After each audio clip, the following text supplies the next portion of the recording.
I'm Seth Bloom. I'm the Senior Director of Attorney Services at Levelset down here in New Orleans. We're really excited to put on these educational webinars.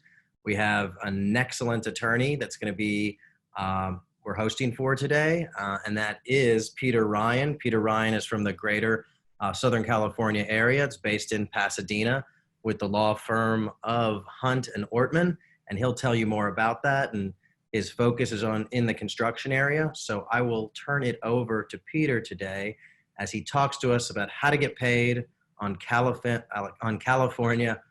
public projects, stop notices, and bond claims. So Peter, thank you so much for being here today. Look forward to hearing what you have to say. And if anyone out there wants to ask questions, feel free to ask a question through this webinar, and we'll try to get Peter to answer it. If not, we can post it on the Expert Center afterwards. So Peter, thank you so much. Thanks, Seth. Good morning, everybody. As Seth mentioned, my name's Peter Ryan. I'm an attorney at the law firm Hunt Ortman, located in Pasadena. We focus primarily on construction law and construction law claims. As just mentioned, today I'll be going over the rules and requirements for payment remedies for public works projects in California. This primarily includes enforcing stop payment notices and making payment bond claims. And let's get started. So to be eligible to serve a stop payment notice or to make a bond claim on a public works project in California, you may need to serve or to send a preliminary notice. This is required for anyone other than a laborer who does not have a direct contractual relationship with the prime contractor, direct contractor. If your contract is directly with the direct contractor, you don't need to send preliminary notice on a public works project, otherwise you do. Like private work projects, the preliminary notice, if required, must be sent within 20 days of commencing work. And on large projects, if there are multiple contracts, even if it's for the same project, you need to send preliminary notice for each contract you have on the project. Figuring out where to serve preliminary notice on public works projects can be a little confusing. The rule is that preliminary notice should be served on either the department for whom the work is being performed or the disbursing officer of the department constructing the work.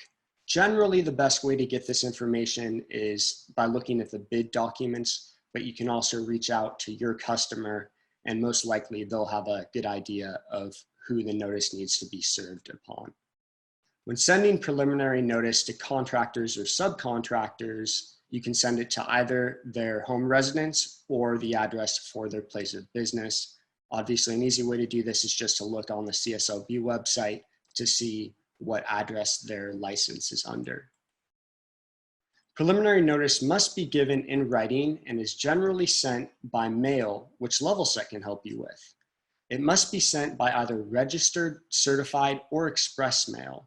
Alternatively, you can personally serve preliminary notice, or you can also leave a copy of the notice at the recipient's place of business if nobody is there, and also mail a copy via regular mail.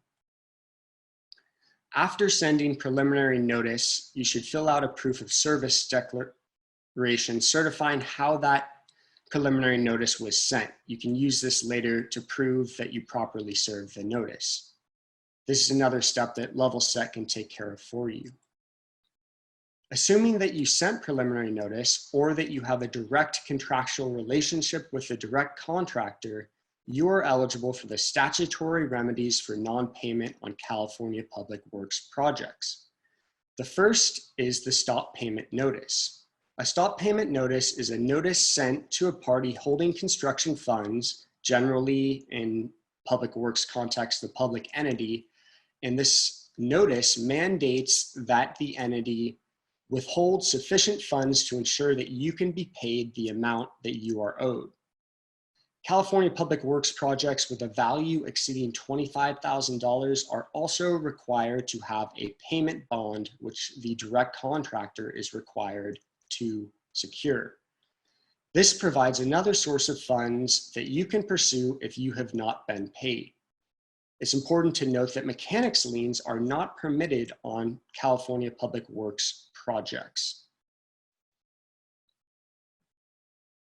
So now I'd like to discuss the requirements for sending a stop payment notice on California Public Works projects. First, you must keep in mind the deadlines to do so.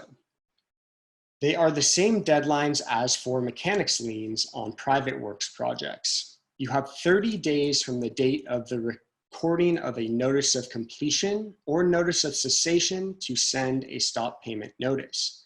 If there is no notice of completion or cessation recorded, then the actual completion date of the project will govern, and you'll have 90 days from the actual project completion date to send your stop payment notice.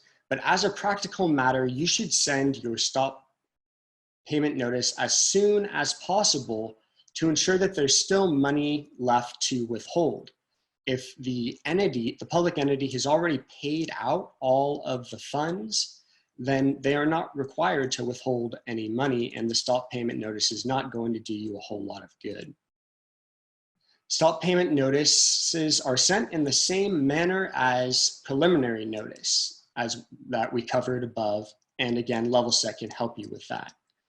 You should include a check to the public entity for $10 along with your stop payment notice. Doing so requires the public entity to send you a notice within 10 days of the actual completion date or within 10 days of the recordation of a notice of completion of notice or notice of cessation. This is important because it allows you to track the deadlines to go ahead and file an action to enforce your stop payment notice. A stop payment notice secures the money that you are owed by mandating that the holder of the construction funds, usually the public entity, withhold that money from the general contractor. But to actually obtain that money, you may need to actually file a lawsuit. You may not do so until at least 10 days after sending your stop payment notice, but there's also a final deadline to file this lawsuit. That deadline is 90 days from the deadline to send a stop payment notice, as we discussed above. As a practical matter, this will be 120 days from any notice of completion or notice of cessation, or if no notice of completion, notice of cessation, it'll be 180 days from project completion. The goal in bringing the lawsuit is generally to ensure that the stop payment notice does not expire. If the stop payment notice expires, the funds will be released. In most cases, you will not bring this lawsuit all the way to trial. You'll be able to settle and resolve the claims short of that. But it is important to note that you have 2 years to bring the action to trial after bringing the lawsuit. Most of the time on large public projects with payment issues, there ends up being many subcontractors and material suppliers that end up serving stop payment notices. Subcontractors can choose to file a single lawsuit to enforce all of these claims. But if there are separate lawsuits, which is more common, the court in the first filed lawsuit has discretion to consolidate that action with all others, which is very common. Alternatively, the public entity can also request that the court require all stop notice claimants to be impleaded into one action, which effectively does the same thing, forces everybody to participate in the same lawsuit. A direct contractor that believes a stop payment notice is improper has 2 options to secure its release. The prime contractor can obtain a release bond, or they can adjudicate the validity of the stop payment notice via a summary proceeding. If the direct contractor elects to obtain a release bond, the bond must be for 125% of the amount set forth in the stop payment notice. It's important to note that the public entity has discretion whether or not to accept the release bond. They can reject it and continue to withhold the money. but in most cases, the public entity does go ahead and accept the release bond and release the funds. If the public entity accepts the release bond, the claim set forth in the stop payment notice shifts from the public entity to the bond itself. So the bond is standing as security for the claim instead of funds withheld by the public entity.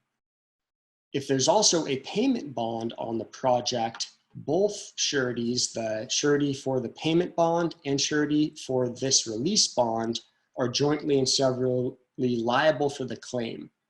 So that provides extra security, especially if an insufficient amount was initially withheld under the stop payment notice.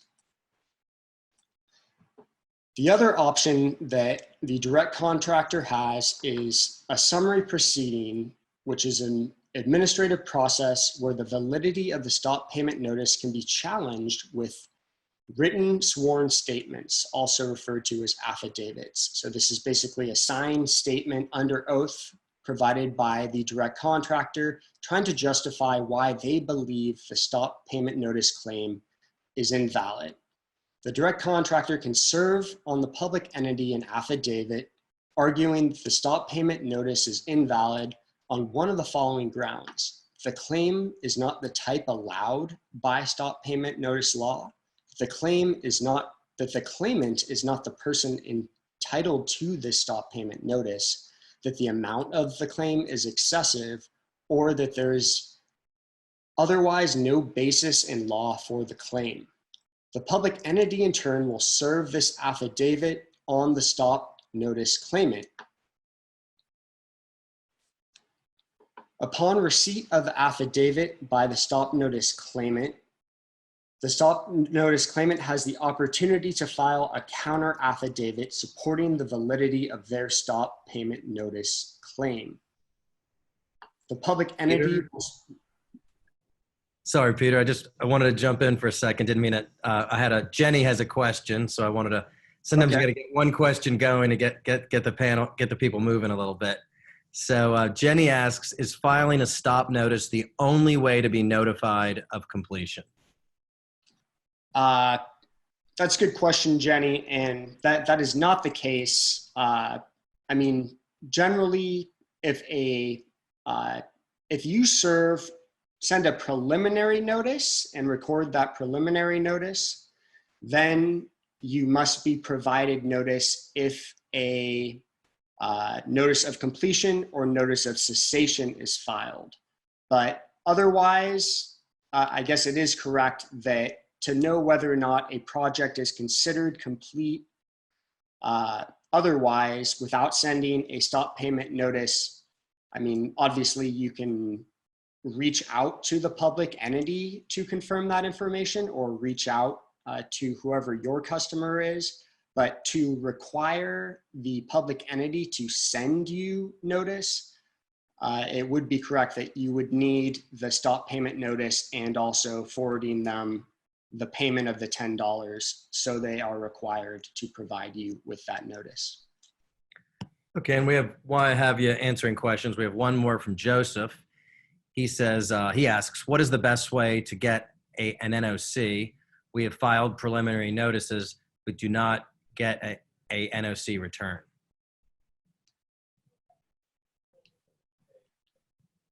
So if there is a notice of completion filed and you have sent preliminary notice, it should be provided to you. But if it's not, the best way to get it would be to have a property profile run on the property, and any broker or title company can do that. It's relatively inexpensive, and basically they will check title for any notices that have been recorded, which would include a notice of completion or notice of cessation.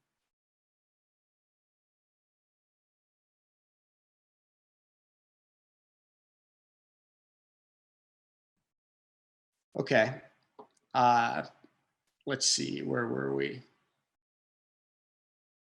So again, going over the summary proceeding process, If an affidavit has been filed by the direct contractor, the stop notice claimant has the opportunity to file a counter affidavit. If they fail to do that, the stop payment notice will be released and the money will be released, rendering the stop payment notice ineffective. But as long as a counter affidavit is submitted to the public entity, the public entity will continue to withhold the stop payment notice funds. At this point, that affidavit, the counter affidavit, will be provided to the general contractor, and either party has an opportunity at that point to immediately bring legal action for declaratory relief to basically determine whether or not this stop payment notice is valid. And once that action's brought, either the general contractor or the stop payment notice claimant can bring a motion with 15 days notice to request that the court make a ruling on the validity of the stop payment notice. The direct contractor in this sort of lawsuit would have the burden of proof to demonstrate that the stop payment notice is not valid. And while the court may allow further evidence, sometimes the court will only consider the affidavits that have been provided in deciding the validity of the notice. So it's important to provide all pertinent information you have in these affidavits. A court or a jury can rule on this claim, and you can request that a jury rule on it, though that will increase costs. And it's also important to note that even if the court rules that the stop payment notice is invalidated, that is not res judicata on a bond claim. So it doesn't preclude you from, after that, still making a claim against the payment bond for the money you are owed. This would be relevant if the stop payment notice was invalid for some reason other than the validity of your claim. So it's possible that the stop payment notice could be defeated, but you could still pursue your bond claim. A few special things to consider with respect to stop payment notices on public projects. The stop payment notice is only effective, as I mentioned earlier, if there is money left to withhold when the stop payment notice is given. This means that until a stop payment notice is actually submitted, the public entity can pay the direct contractor at any time, even prematurely. And if the money's been paid, there's no further duty to withhold the money. When no notice of completion or notice of cessation is recorded, actual completion is determined by acceptance of the work by the public entity or cessation of labor for 60 days. So if a project is completely stalled out and never finished, the completion date will be determined by 60 days from the last day anybody did work on the project. A notice of cessation can be filed after a cessation of labor for 30 days. So if the public entity wants to accelerate the deadlines, what they can do if labor has stopped for 30 days is file a notice of cessation, and that's going to limit all the deadlines to 30 days after that notice instead of 90 days after the 60 days of labor that has been stopped. A notice of completion has to be recorded within 15 days of actual completion. If you sent a stop payment notice and along with this notice provided the $10, as I referenced earlier, the public entity is required to give you notice within 10 days after project completion by acceptance or cessation. So this can be especially useful if the project is stopped for a substantial period of time, because generally the public entity is not going to keep track of that, and they're going to fail to give you the notice that they're required to give you. And that pretty much indefinitely can extend your deadlines because the deadlines don't start if they don't comply with the requirements. Alternatively, also within 10 days of recording of a notice of completion or cessation, by giving the $10, you are required to be provided notice from the public entity. If funds withheld are not sufficient to pay all claims, then the funds are distributed on a pro rata basis. So if, let's say, at the end of the project, there was only retention left to be paid and a bunch of stop notice claims were served at that time and they exceeded the value, then they're going to add up all those claims, determine what percentage of the total claims your claim is, and they're going to give you that percentage of the remaining money. Hopefully, if the project's large enough, there'll also be a payment bond that'll be a backup if there's not enough stop payment money withheld. It's also important to note, though, that false or otherwise improper stop payment notices forfeit any right to participate in the distribution of stop payment notice funds. So let's say that you served a stop payment notice and then later you served another stop payment notice related to other funds, but one of the notices was excessive or couldn't be supported. You're going to forfeit your right to claim any money based on either notice. The other remedy beyond stop payment notices, common on most public works projects, is the payment bond. Payment bonds, as I mentioned before, are required on all California public works projects exceeding $25,000.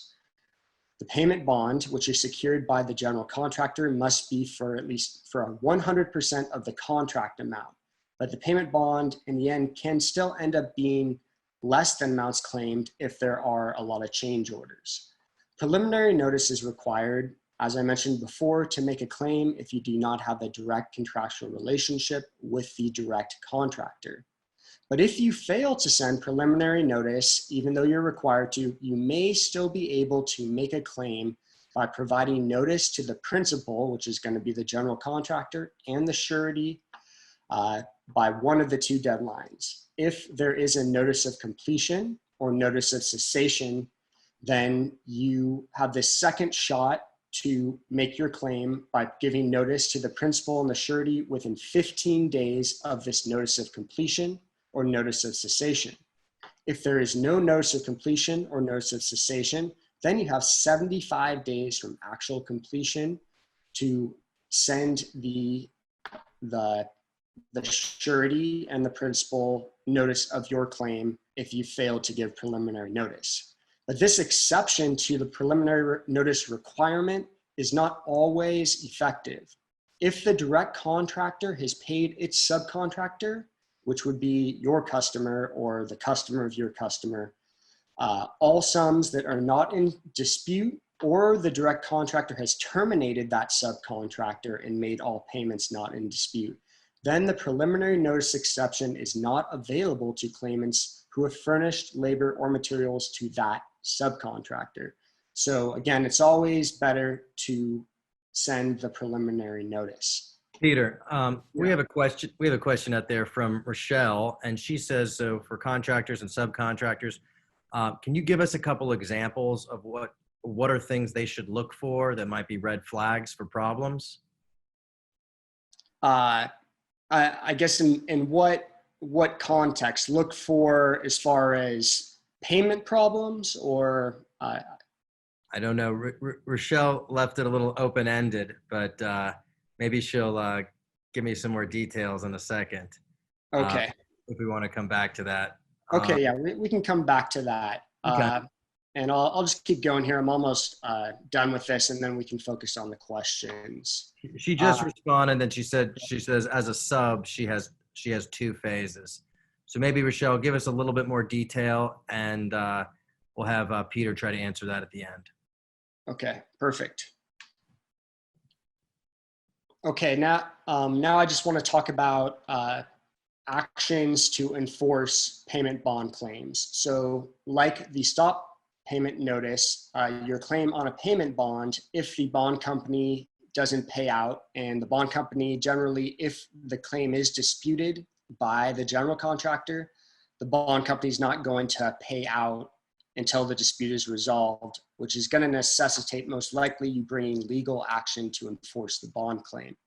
This must be done within 6 months of the last date to serve a stop payment notice. And as we discussed before, that was 90 days from project completion or 30 days from the notice completion or notice of cessation. But that can end up being a substantial period of time, and it can be a little tricky to keep track of. The prevailing party in any action to enforce a bond claim is entitled to an award of attorney's fees. So that's always a positive. If you are forced to move forward with a legal action to enforce a bond claim, you can recover attorney's fees and costs on that claim.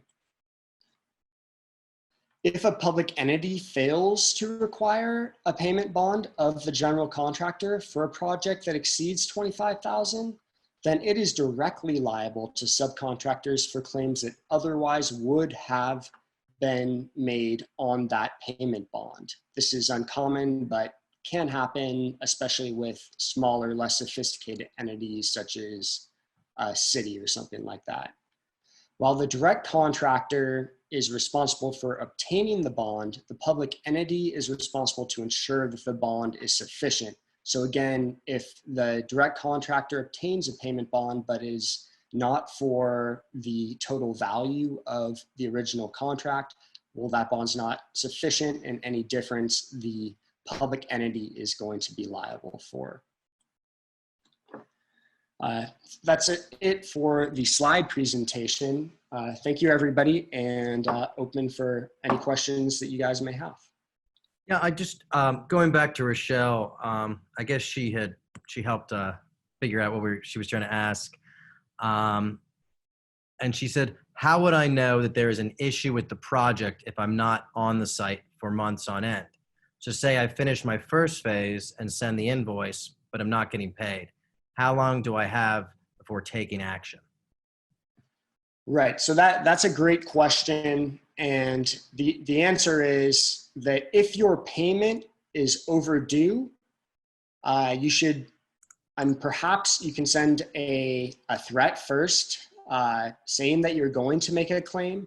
But I would recommend if you're not receiving payment and your payment is overdue, if you're net 30 or whatever you are, reach out to your customer. And if you're still not receiving payment, I would go ahead and serve that stop payment notice, and also send a claim to the bond company if there is a bond on the project, because there's really no advantage to waiting. The longer you wait, the higher the probability that the money has already been distributed but not paid down to you. And if that's the case, the stop payment notice all of a sudden won't be effective anymore. And while you can still make a bond claim, if there were a lot of claims on the project and a lot of change orders, there may be insufficient bond money too.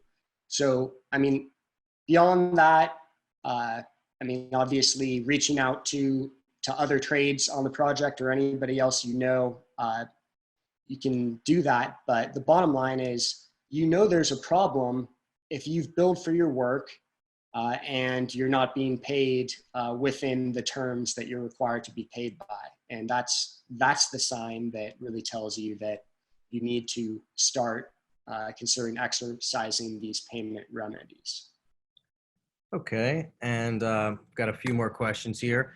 Anna asks, for payment issues, is there any one remedial option, stop payment notice, bond claim that is preferential as a first step, or to be pursued one over the other?